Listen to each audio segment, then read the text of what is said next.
Alors, on voit ici la troisième partie du cours sur l'intervalle de confiance cette fois. Donc, on considère une population dans laquelle on souhaite estimer une proportion P qui est inconnue. D'accord? Donc, une proportion P d'individus vérifiant une propriété ou un caractère. Pour cela, on prélève un échantillon de taille n dans cette population. Et on appelle F la fréquence des individus qui vérifient la propriété dans l'échantillon. Okay, donc on part d'une population dont on ne connaît pas la proportion théorique d'individus présentant le caractère. On va sur le terrain, on réalise notre échantillon et on note la fréquence F des individus qui en effet portent le caractère et on va alors chercher un intervalle de confiance permettant d'estimer cette proportion P. En termes de propriété, la proportion P est inconnue, P est telle que, et là je retrouve mes conditions préalables pour pouvoir aller chercher mon intervalle de confiance. Donc toujours ces conditions sont à vérifier au début. N supérieur à 30, N fois F cette fois supérieur à 5 et N fois 1 moins F supérieur à 5. Dans ce cas, on aura la probabilité que notre proportion P soit comprise entre F moins 1 sur racine de N et F plus 1 sur racine de N qui sera supérieure ou égale à 95%. D'où notre intervalle de confiance qui est construit exactement de la même manière. Et c'est un intervalle de confiance au seuil de 95%. Donc là, c'est un peu moins fréquent dans les exercices, mais bien sûr, on trouve ça aussi.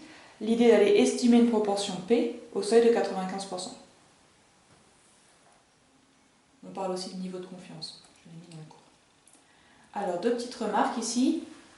Que ce soit pour un intervalle de fluctuation ou un intervalle de confiance, on a arrondi la borne inférieure de l'intervalle par défaut et la borne supérieure de l'intervalle par excès. Alors, la borne inférieure par défaut, ça veut dire que s'il faut, on ira un petit peu plus à gauche. Et la borne supérieure par excès, s'il faut, on prendra un petit peu plus à droite. Ça veut dire que si on a besoin d'arrondir, il faut arrondir avec un intervalle un peu plus large pour être sûr d'avoir notre 95%.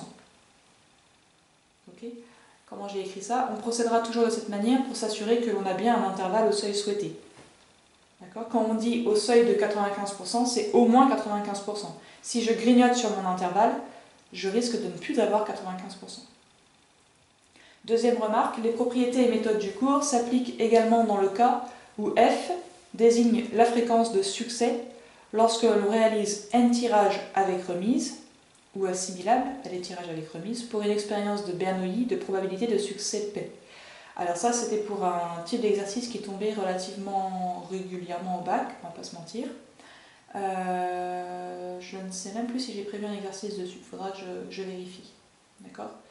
C'est simplement pour spécifier qu'il n'y a pas de piège. Quand on vous parle d'intervalle de confiance, d'intervalle de fluctuation, vous faites référence à ce cours et vous avez tout ce qu'il faut.